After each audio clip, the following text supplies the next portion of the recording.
Kirby Davidson, President and CEO for the Graduate School of Banking at the University of Wisconsin in Madison, and welcome to today's session of our Distinguished Speaker Series. We're really happy that we're able to bring you these highly sought after keynote speakers as part of your tuition in this year's program. And as we have noted in other sessions, we're actually doing 4 Distinguished Speaker Series presentations this year, in addition to the usual 2. So some expanded opportunities for you, and a reminder that you're welcome to share these presentations with others on your staff, that the recordings will be available till the end of September. Today's topic, like many of the others, are valuable tools that your management team and everyone in the bank should take some time and listen to. So we encourage you to do that. I do want to take just a moment and recognize the sponsors that make it possible for our Distinguished Speaker Series every year. And those are the Financial Managers Society, Bank Talent HQ, the Eisenberg School of Business, Wipfli, Federal Home Loan Bank of Des Moines, the Federal Home Loan Bank of Chicago, University of Nebraska College of Business and their Master of Business Administration, and Open Lending. Again, thanks to all those sponsors that made it possible for today's presentation and all of our distinguished speakers this year. Today's topic, as I mentioned, is an important one to GSB and the entire banking industry. And we encourage all of our students and others at the bank to take a moment and listen to today's presentation. But before he's introduced, I do want to recognize a couple individuals that are also with us today.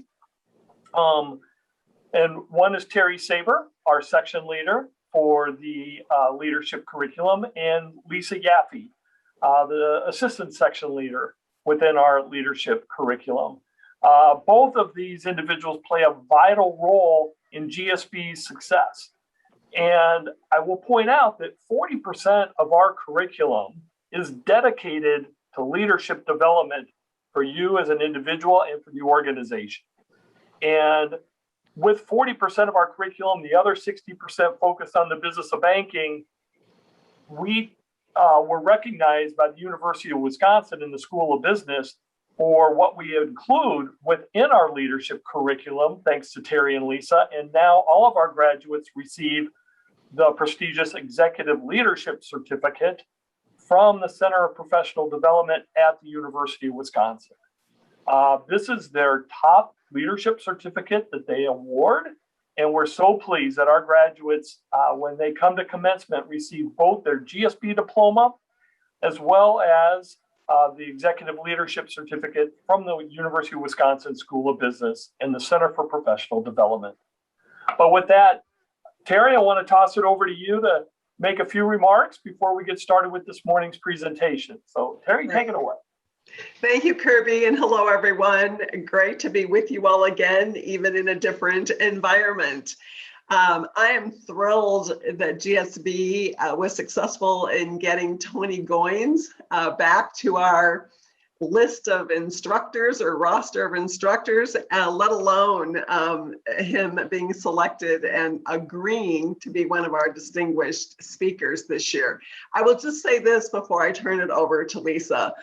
As some of you may know in your organizations, my tenure with GSB goes way back, multiple decades. And so you can imagine how many instructors I've had the privilege of working with and introducing to GSB and working with as a colleague.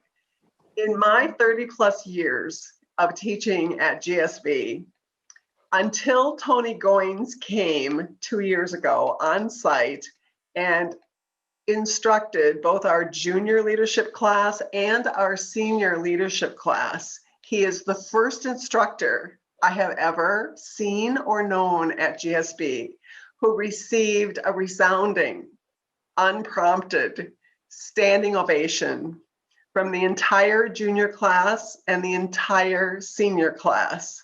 And despite the fact that they were leaving for lunch, as those of you who are current GSB students or any of the former ones that might be listening would know, It is usually a bailout, out of that auditorium for that lunch break. In the junior class and the senior class that day, every single student waited in a single file line to shake this man's hand. It was very moving, and we're delighted to share his expertise and his story with you. Lisa Yaffe is, Kirby called her the assistant section leader. She is my successor at GSB for all of the leadership and management curriculum, and we're working through that succession as any good succession planning process would. So Lisa, you have been the one that's really been instrumental in working with GSB on DEI and certainly in securing Tony. Over to you for the appropriate introduction. Thank you. As usual, Terry's a hard act to follow, but I am so thrilled to be here and to be a part of this program and to be looking forward to a really successful program this summer. And so as some background for this talk, we have been instructing in this area of diversity, equity, and inclusion for 5 years. And that's part of the certificate that Kirby mentioned a moment ago. And in 2019 was when Tony joined us and was met with such great reception. And more recently, the Graduate School of Banking Advisory Board has challenged us, both the graduate school and the foundation, with how to think about, approach, engage, and grow in the area of diversity, equity, and inclusion.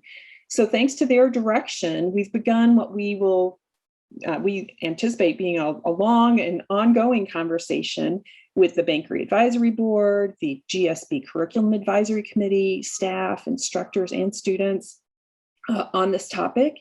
And we also have been able to work with a group of really dedicated GSB bankers and leaders who are committed to this, and they have formed a working group to help give us some guidance. So we're thankful and appreciative of them. And so we have added some related coursework to our program, and we have added some opportunities for the students to consider how does DEI as a topic relate to them and their environment, and what it's going to mean to them and their community and their bank and their services and all of that. And so as Terry mentioned, Tony has been teaching for us, and he teaches a course called Be Intentional About Cultivating Diverse Relationships, Talent Matters, where he challenges students to think about the opportunity to nurture and support talent, including those who have different backgrounds from us, different experiences. And as Terry mentioned, they want to hear more from him. So we're really glad to bring him back for us. Today's talk is going to be broader than that, and he's going to challenge us to think about how DEI is something that banking has a unique opportunity to really help in supporting our communities. So we're going to hear about that. And Tony is bringing such an interesting background to us. He'll tell you his story, but things for us to note is he is currently serving now the people of Nebraska as the Director of Economic Development for the state of Nebraska. Tony has been part of the Nebraska governor's efforts in responding to the pandemic and the economic fallout. He has also in the past served the US as a Marine, and we're appreciative of that. And he also has really rich business experience. He had been a chief business optimizer for the Business Optimizer and Partners LLC, but he's also had executive and leadership roles for Cabela's and their world foremost bank, Amex, JP Morgan Chase, USAA, Ford Motor Company. So a lot of financial experience as well to bring to the table. So Tony, it's such a joy to have you here. Looking forward to learning from you. It's all yours. All right, Lisa, listen, thank you so much. And Terry and Kirby, thank you for your kind words. I'm humbly appreciative for this opportunity. And I think there are a number of things that are happening in society today that we all need to be cognizant of. I do believe that as bankers, we are uniquely positioned to make change in the world. We're uniquely positioned to help close some of the societal gaps that we're seeing right now. And I want to share some of my thoughts about those. So the title of my conversation with you today is Economic Inclusion, Closing the Gaps. And I don't think it's a secret. There were two tipping points in really 2020 that kind of shifted the paradigm and the narrative in the United States of America. I think, of course, number one was this pandemic, which has created havoc and really changed the way people have had to live their lives through masks and through this social distancing, which has created this whole psychological challenge for folks. And then unfortunately in May, there was an incident in Minneapolis with George Floyd. And from there, you saw a lot of havoc across the United States in the form of riots and things that were very unsettling. And I began to receive a lot of phone calls about, Tony, what do we need to do here in the state of Nebraska? What are your thoughts? How do we start to close some of these gaps and start to deal with some of these societal issues? And I went back and started thinking, and through conversation with a good friend of mine, Robert Blackwell Jr. out of Chicago, we started to talk about, economically, how do we think through economics and use economics in a manner that can help close some of the societal gaps? And that was a language that I was very comfortable with. That was a narrative that I was very comfortable with having with people. And so we started down that path. So I think if you're interested, or if growing your market profitability, attracting talent, of course, environmental, social, and governance, ESG has become almost common language in our business and banking industry. And at every board level and every C-suite, ESG has now become a part of their strategic priorities. You see some of that mandate coming down from various agencies. And so that being the case, then as bankers and as leaders, then we have to not only pay attention to it, but understand the strategic priority and how it's going to help advance our banking institutions and also advance in our community. So objective number one, I'd like to take a few minutes to present facts that support the business case that diversity and inclusion is synonymous with talent, which leads to improved business results. And this is a language that I use all the time, because during my service in the Marine Corps, what I can tell you is that what we cared about when we were in tough, challenging situations is, can this Marine next to me do his job? Is he dedicated to the mission, vision, and values? Does he care about me? And are we going home alive? And that was all synonymous with talent. So the ethnicity of the person never came into our minds, because at the end of the day, we were all Marines and we were all serving the country. And I've applied that same philosophy to the business world. So if you think about the teams that win the most, they're the teams that have a lot of diversity, a great mission, great values, great levels of alignment, and that is really important. And so talent and diversity and inclusion are really synonymous. So objective number two, economic inclusion will support closing social issue gaps. Because if you think about social issues, a lot of them are synonymous with issues of the underprivileged, meaning they don't have the economic means to be able to do things that they need to do.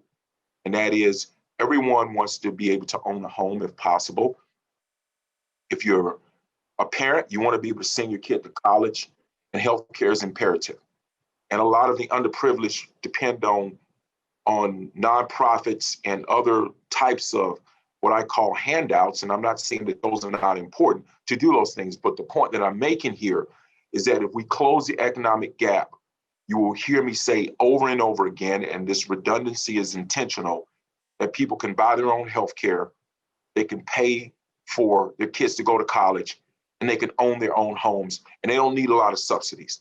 So it's to our advantage to help close the economic gap, because I believe that it will help close the gap on some of the social issues that we're seeing in society today.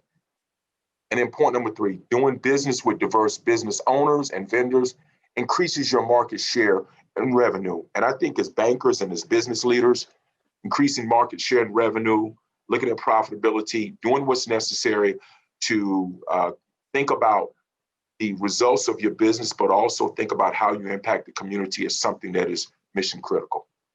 So I'll go to the next slide. So my story, and I'm going to be brief with this, but I did, as Lisa mentioned, serve in the United States Marine Corps. My job in the Marine Corps, I was a machine gunner. That was from 1982 through 1986. And then my career progressed through American Express and a number of different institutions that were kind enough to give me, provide me with opportunities. But at the end of the day, I had mentors and I had great people around me that supported my movement towards higher levels of influence. And you know, there's no secret. You have to put in the work. I mean, hard work and grit, staying up late, understanding what the objectives are, studying, being a student for life are all critical points that I've had to incorporate into my journey. And understanding that leadership matters, kindness matters, the way you treat people, culture matters. And so, as Lisa mentioned, I was the chief operating officer for Cabela's, the world's foremost bank. Prior to that, I spent amount of time with JP Morgan Chase. I led global operations with Chase. I had teams in Manila, Cebu, India, and Mexico. And this was during the financial crisis. So as a banker there, I dealt with very significant remediations based on enforcement actions and things that happened during that time period. And I think if you look at your history, JP Morgan Chase under the leadership of Jamie Dimon fared extremely well. We always boasted of having a fortress balance sheet and leadership and culture that was synonymous with creating a great banking institution and really supporting the communities in which we lived, worked, and served. And not long after, actually the day that I was with Terry to start teaching the class, I received a call from Governor Pete Ricketts, who is governor of the state of Nebraska. His little background is his father founded TD Ameritrade, and they are the owners of the Chicago Cubs. And so Governor Ricketts called and asked me if I would serve as a cabinet member and serve as the leader of the state's economy. And I accepted that opportunity and was able to actually make that announcement during the class. So it's been a great ride. I still have gas left in the tank, but I'm honored to be here with you today and look forward to continue to tribute through service to our society and to the banking industry. So that's my story, and I think I'll stick to it. So listen, let's talk about some points that I think are important that bankers and leaders can do when you start to think about closing the gaps around economic inclusion. And I think part of it is you have customers, corporate customers, who have large vendor opportunities. And if you look at the way wealth has been created in the diverse community, other than athletics and entertainment, it has typically been because a large firm, a large corporation, gave a business an opportunity that was large enough to allow them to hire other people in that community. And there was a clear present value proposition, and the business expanded. Case in point, when you look at most diverse businesses out of Detroit, where the entrepreneur has made a lot of money and been extremely successful, it was because they got a contract with either General Motors, Ford Motor Company, or Chrysler, or Toyota. And that vendor opportunity allowed them to create a large business at scale to support their customer. And that in turn gave them wealth, but it also allowed them to hire other people and help those others make money and be economically successful. So what I'm saying here is that you, as a banker, you may not understand and know where these minority businesses reside. But here in Nebraska, we have established an online resource that it allows us to be intentional about searching for these businesses and looking at the categories that they reside and then matching them with large corporations so that there is an opportunity for an interaction to do business. So point number one, you need to establish an online resource that makes it easy for you to search and find diverse business owners that are relevant to an activity or to be partnered with a larger institution in your community. And that gives you a chance to gather those deposits, to support making loans, to underwrite, to help with supply chain. But that's point number one. Point number two, you need to educate businesses to evaluate their vendor practices and be more intentional about doing business with qualified business-owned, diverse owners. And again, it's really very much related to point number one, because as I keep going back to closing that economic gap, the workforce and being able to make a meaningful wage in a career is a large driver in closing the economic gap. If you look at what has happened to a lot of business leaders, you start off early in your career, but as you progress, as long as you grow, then typically your salary grows and your lifestyle begins to change. And it allows you to be able to do things that you weren't able to do when you were early in your career. So again, if you think about vendor practices, most large companies spend a lot of money with their vendors. I can tell you, and this is public information, the state of Nebraska spends about $5 billion a year with vendors. And what we began to do is to look at our vendor list, look at our categories, and then we're looking at businesses in our minority community. And we are intentional here in the state via creating a concierge program about now matching our opportunities with diverse business owners and helping them to understand a more simplified approach to doing business with the state of Nebraska. That has gone over extremely well. And as a result, some of those minority businesses have been able to hire large numbers of diverse people in those communities and pay them very well. So this is vendor practices in action. And I think if we think about that across the spectrum, each one of our communities specific to banks helping to facilitate that, then again, it gets back to closing some of the social gaps because it helps to close some of the economic gaps in those communities.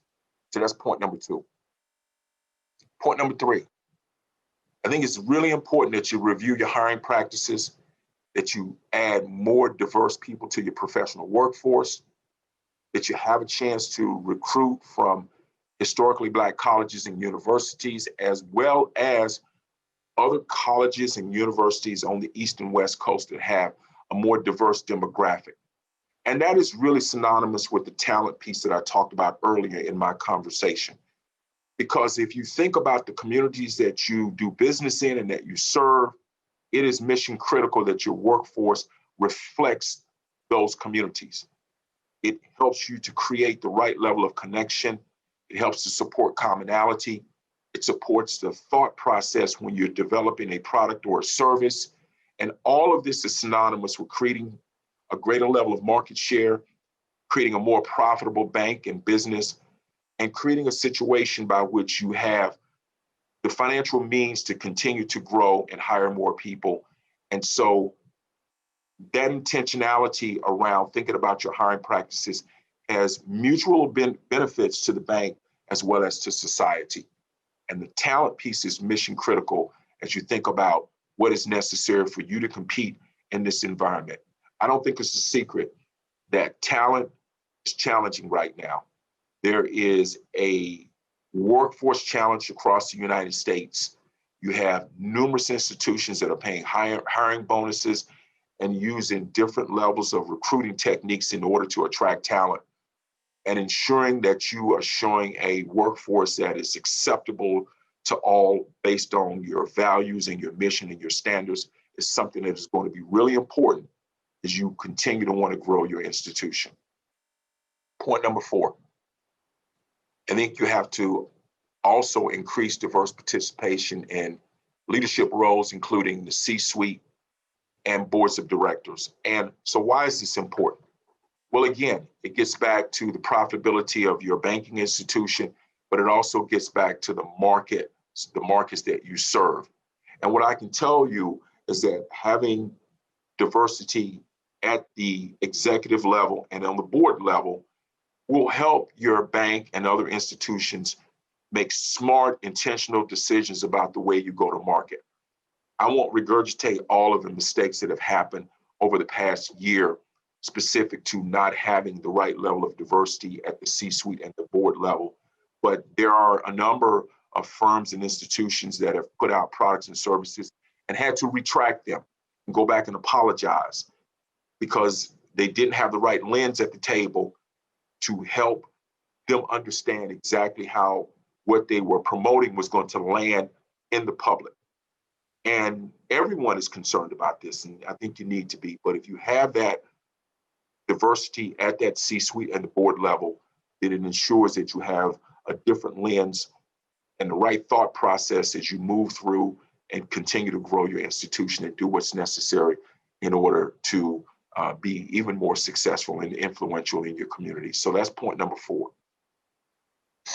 Point number 5, I think you must continue to use the data to help tell the story that diversity in an organization is not emotionally driven. It is an economic initiative that will drive revenue and profitability. And I'm continuously using those terms because what I do know is that there are times, and I've had very candid conversation with business leaders, that the conversation around diversity and inclusion can become very emotional. And for me, living in the state of Nebraska, which has been a joy to not just live here, but to raise my family here and to do business here, it is one of the most accepting states that I've ever lived in. And I've lived in 13 cities and 9 states throughout my career.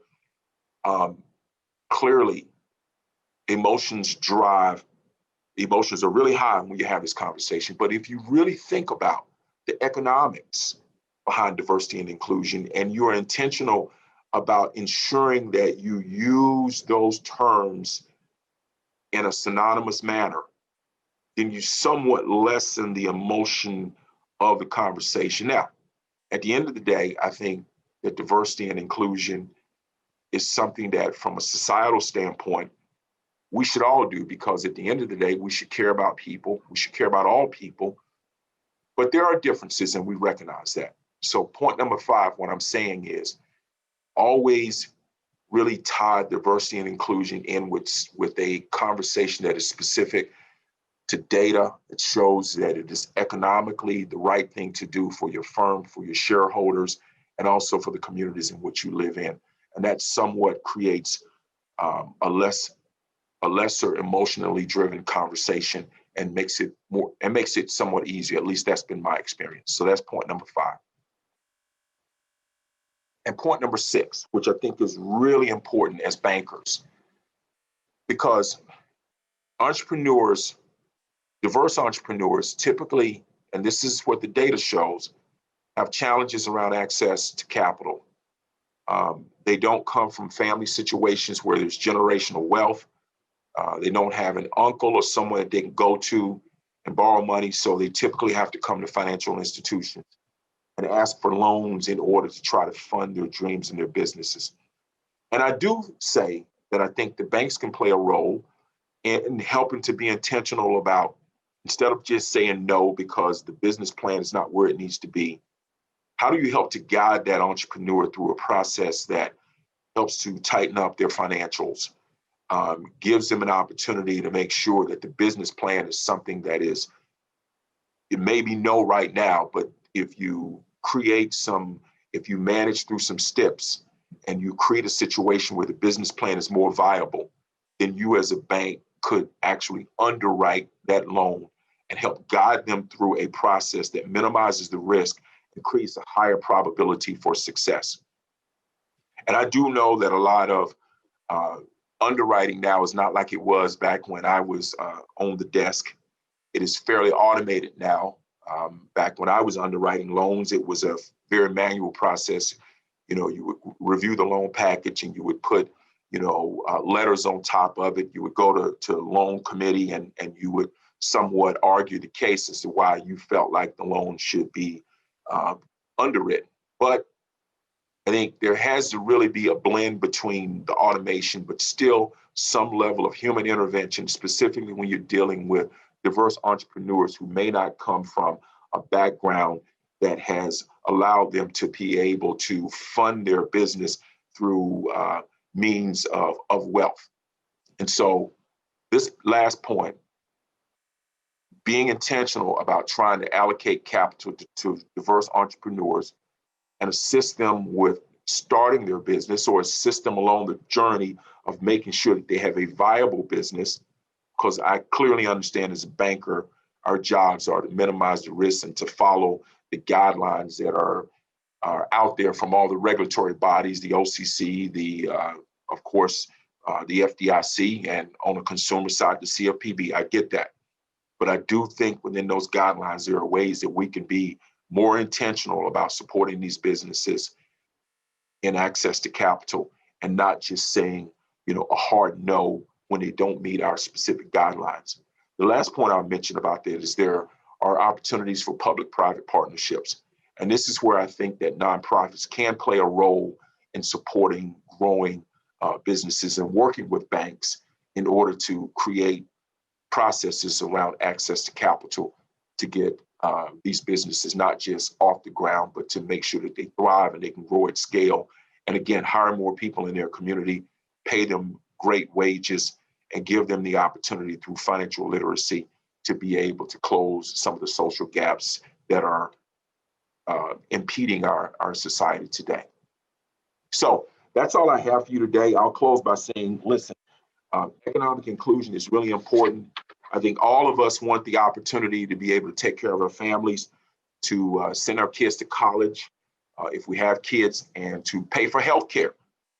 And if we are intentional about economic inclusion and looking at ways to close those gaps in all sectors of society, from all folks of different ethnicities, the banker can play a centered, intentional role, and each person has the opportunity to make a difference. To whom much is given, much shall be required. I do believe that kindness matters. I believe that leadership matters. I believe economics matter. I believe banking matters. And I think that you all will have this opportunity to make a difference. So thank you for your time. And I thank GSB for this opportunity. Tony, thank you so much. Outstanding presentation once again. And as I said at the beginning of this, please feel free to share this important topic with others on your management team and throughout the bank. Lots of great tips and tools that Tony has shared this morning. And thank you again for taking the time to be a part of our program, Tony. And thank you, Terry and Lisa, for your ongoing and dedicated leadership within our leadership curriculum. It's very much appreciated. So with that, we'll wrap up and have a great rest of your day. Thank you.